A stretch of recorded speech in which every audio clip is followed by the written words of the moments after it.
সবার গেটের থেকে এদিকে এখন এখানে আয়া রাস্তাটা ঠেক খেয়ার হয়েছে একটা বাড়ির ব্যাপার নিয়ে।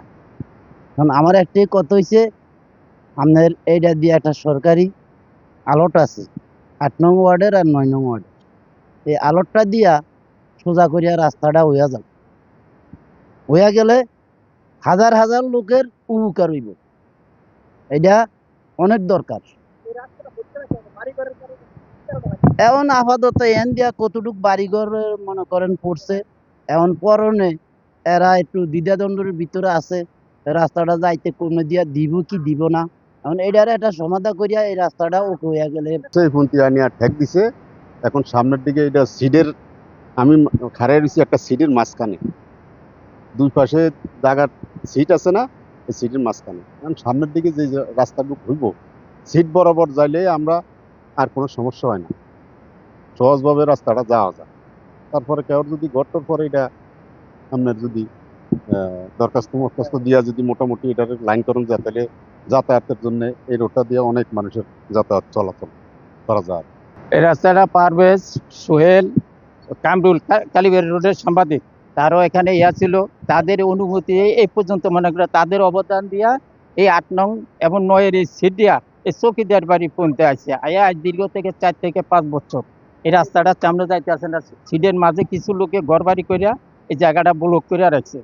আর এই রাস্তাটা যদি হয় মনে করেন মেদুয়া হইতে শিবপুরি এলাকার আমাদের লোকের অনেক সহযোগিতা হইতো।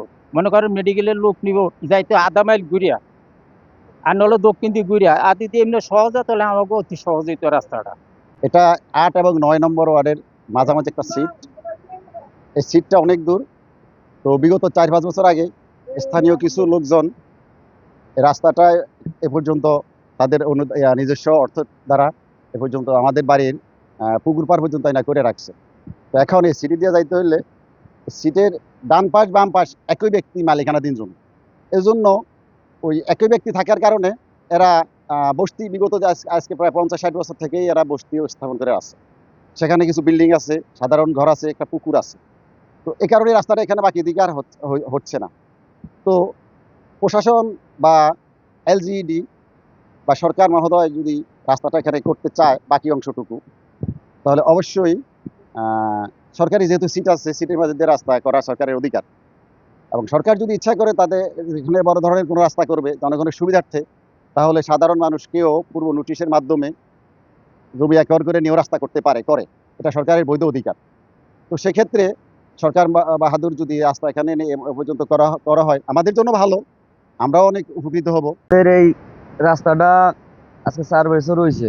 এখন এই রাস্তাটা মাথা পর্যন্ত বাজাইতে পারে না, সামনে ঘরবাড়ি আছে, বাড়িটা একটা আলোট। এই জায়গা দিয়া যদি রাস্তাটা হইতো তাহলে আমাকে যাতায়াতে সুবিধা হইতো। আপনার আমাকে গর্ভবতী রুগীরা মনে করেন যাইতে সুবিধা হইতো, বা চলাচল আমাকে সুবিধা হইতো। এইটা নিজেদের অর্থায়নে করছে এই আমার ভাতিজা পারভেজের অর্থায়নে করছে। এখন যদি এরা বাড়িওয়ালারা বা এই জায়গাওয়ালারা অনুমতি দিত তাহলে তার অর্থায়নে সে করতে চায়।